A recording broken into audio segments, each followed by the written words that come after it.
Vale, la cocina está un poco desordenada, pero aquí está todo.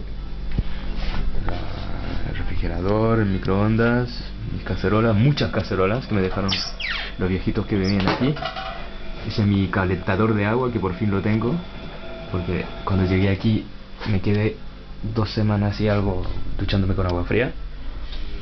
La máquina de lavar, la cocinera de vitrocerámica con un horno.